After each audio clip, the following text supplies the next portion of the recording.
ఇప్పుడు మనం జ్యోతిర్లింగాల కథ గురించి తెలుసుకుందాం క్లుప్తంగా. బ్రహ్మ విష్ణువుల మధ్య నేనే గొప్ప నేనే గొప్ప అనే వాదన జరుగుతుంది. అప్పుడు అక్కడ ఒక అనంతమైన జ్యోతి ప్రజ్వలిస్తుంది. అంటే అగ్నిస్తంభంలాగా ఉద్భవిస్తుంది. దాని ఆది ఎక్కడో అంతం ఎక్కడో తెలియదు. బ్రహ్మ విష్ణువులు ఇద్దరూ కూడా చాలా ఆశ్చర్యపోతారు.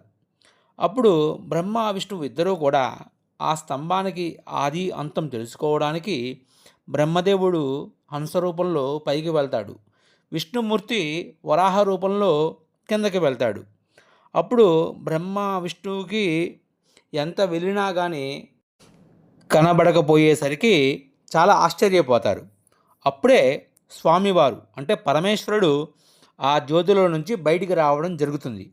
అప్పుడు ఆ బ్రహ్మదేవుడు ఆ విష్ణువు కలిగిన ఆ భాగ్యము ఈ యొక్క అనంత జ్యోతి స్వరూపాన్ని ఈ భారతదేశంలోని 12 పవిత్ర క్షేత్రాల్లో జ్యోతిర్లింగంగా వెలిశారని మన పురాణ సంప్రదాయం చెప్తుంది. అది మొదటిది సోమనాథ్, గుజరాత్లో ఉంది. ఇది చంద్రుడి శాపం. అందుకే చంద్రుడు ఒక పక్షం వృద్ధి చెందేలా ఒక పక్షం క్షీణించేలా జరిగింది ఎక్కడంటే సోమనాథ్లో.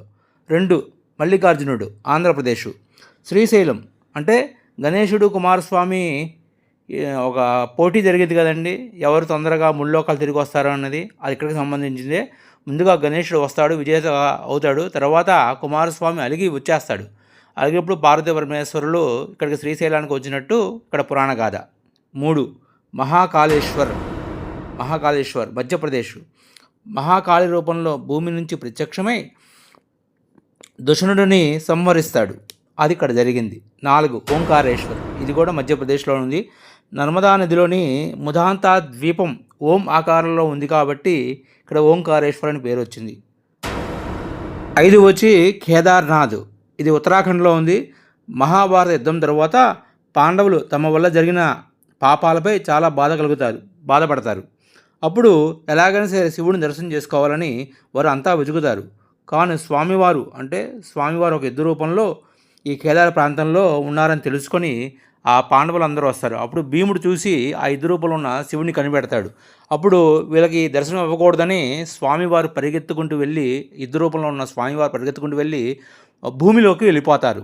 భూమిలోకి వెళ్ళగానే పై భాగం మాత్రం, దాన్ని మూపురం అంటారు, అది మాత్రం బయటకు కనబడేట్టుగానే స్వామివారికి దర్శనం ఇచ్చారు. అలా జరిగింది కేదార్నాథ్. ఇంకా 6 భీమశంకర్, అంటే ఇది మహారాష్ట్రలో ఉంది. భీమాసురుడు అనే రాక్షసుడిని సంహరించడం వల్ల ఇక్కడ భీమశంకర్ అనే పేరు వచ్చినది.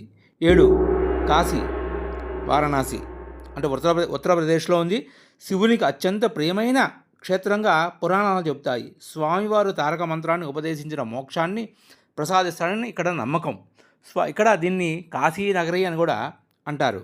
ఇంకా 8 త్రయంబకేశ్వరుడు, మహారాష్ట్ర. గౌతమ మహర్షి అనుకోకుండా ఒకానొక పరిస్థితిలో గోవును చంపడం జరుగుతుంది. అప్పుడు గోహత్య దోషం కలగడం వల్ల అప్పుడు తను తపస్సు చేస్తాడు శివుడి కోసం. అప్పుడు శివుడు గంగతో ఇక్కడికి వస్తాడు. ఆ గంగే ఇప్పుడు గోదావరిగా ప్రసిద్ధి చెందింది. 9 వైద్యనాథ్, ఇది జార్ఖండ్లో ఉంది. గోకర్ణం కదండి, ఇది సేమ్ గోకర్ణం కదా. అదే రావణాసుడు పత్తాల్లో తర్వాత స్వామివారు వచ్చి ఆత్మలింగాన్ని ఇవ్వటం అదంతా ఇక్కడ కూడా జరిగిందని చెప్తున్నారు. మరి అది తెలిసి గోకర్ణం, మరేమో అది కూడా ఇక్కడే ఉంది. 10 నాగేశ్వర్, గుజరాత్.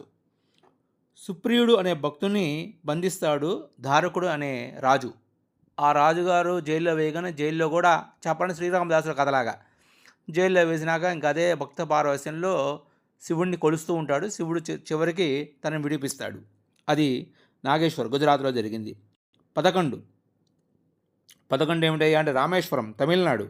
శ్రీరాముడు యుద్ధం చేసిన తర్వాత రావణాసురుని సంహరిస్తాడు కదా.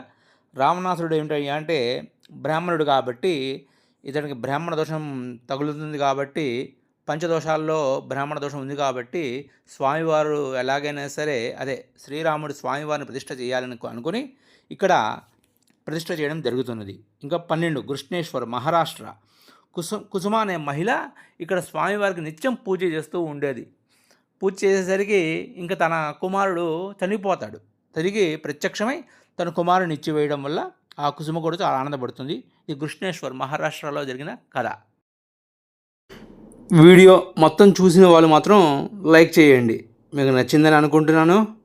తర్వాత వీడియో రావడానికి ఓ 5 రోజులు పట్టొచ్చు.